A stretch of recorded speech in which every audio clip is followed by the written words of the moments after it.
Welcome to my review of Barb and Star. Go to Vista Del Mar. It's now available on VOD and it is directed by Josh Greenbaum and written by Kristen Wiig and Mumolo, who also star in the movie both. This film is kind of insane, so let's talk about it.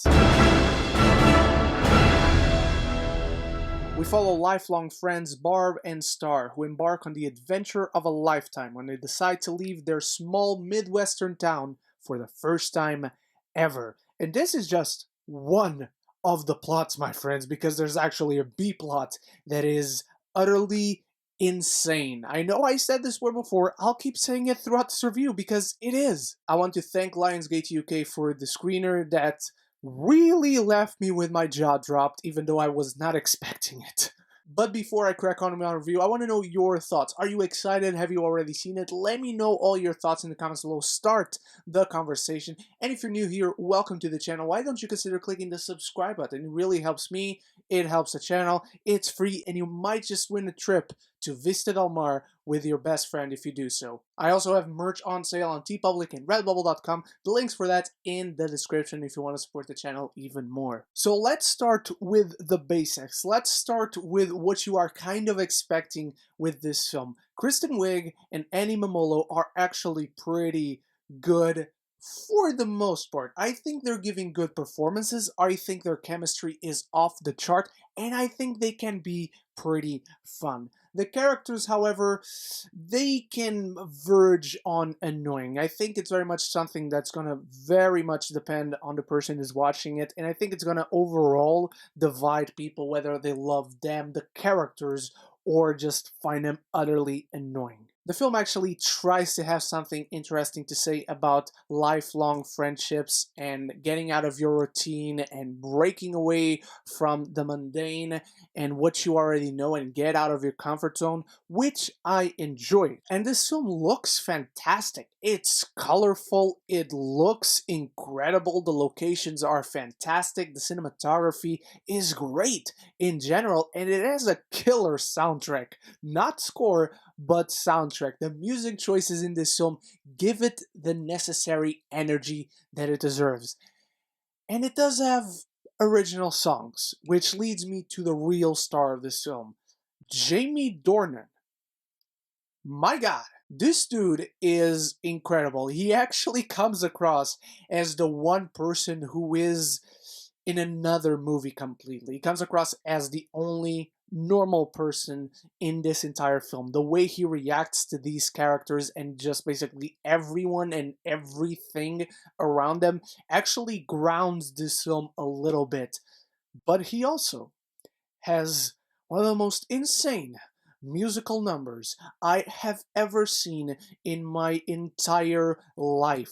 I'm seriously not going to spoil it, but whenever you see him climbing a tree like a monkey, that is not the highlight of that musical number. Just you wait, my friends. And speaking of the real star of the film, it leads me to talk to you about how actually insane this film is. This isn't just a Sunday afternoon movie that you put on the TV to make some background noise, because this film actually captures your attention for you to try and figure out how insane is actually going to be. I am 1,000,000% sure the writers of this film were on acid when they wrote this, because this film, sometimes it makes no sense, but then when it makes sense, it gets even crazier because of that. This film is a live-action cartoon. The jokes are right out of a cartoon. The physical comedy is right out of a cartoon. The songs are right out of a cartoon. And the directions it takes, the B-plot that I briefly mentioned, which I'll get to in a bit without spoilers,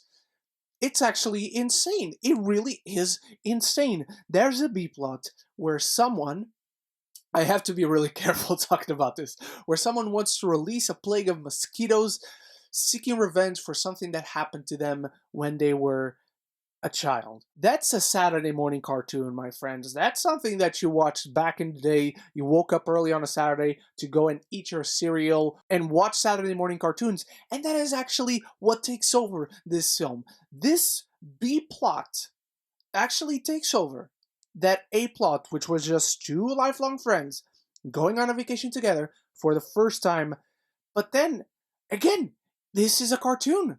This is insane on all levels. The visuals, the songs, what these characters do, how these characters act around each other, and upon certain situations that, again, I cannot spoil, but it's really hard to explain.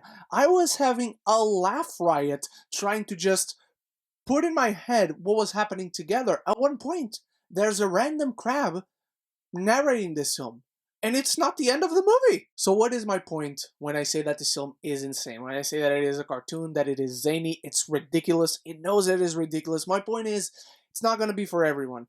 Some people are going to absolutely love this and engage in that ridiculousness. Other people are just not going to be having it.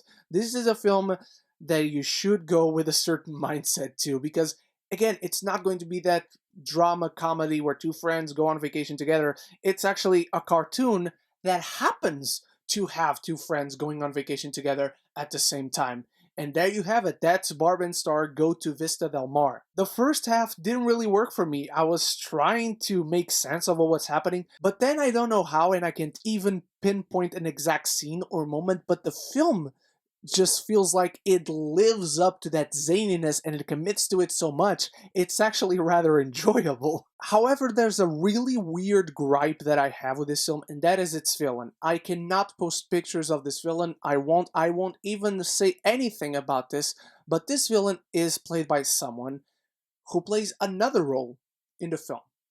And I can't figure out why. Maybe it was a budget decision, maybe they had an actor, but then they couldn't commit after all due to scheduling conflicts or whatever. But I was constantly waiting for a joke to be made about the fact that this villain and this other character played by the same person looked exactly the same. But they don't. The characters don't react to it, they don't make a fourth wall breaking joke about it, it's never mentioned. These characters are not related, nothing.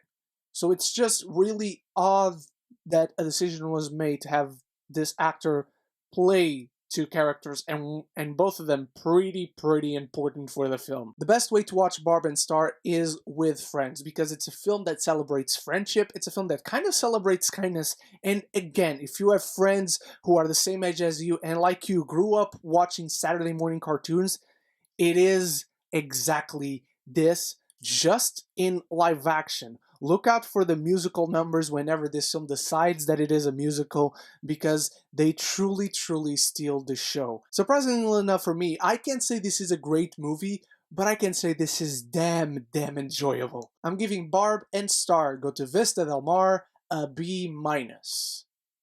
The minus really is because of those inconsistencies on the first half that I found to be baffling at points, but then it really takes it into stride. Now, what did you think of Barb and Star Go to Vista Del Mar, my beautiful geekies? Let me know in the comments below, and before I forget again, thank you to Lionsgate UK for the screener. I truly appreciate it, and I'm happy to be providing coverage for this early. Thank you so much once again, all of you, for watching. And again, if you haven't clicked yet, but you've watched this far, click the subscribe button again to support me and the channel, because it truly means the world. I'll see you in the next video, and so until then, love each other, and love the movies.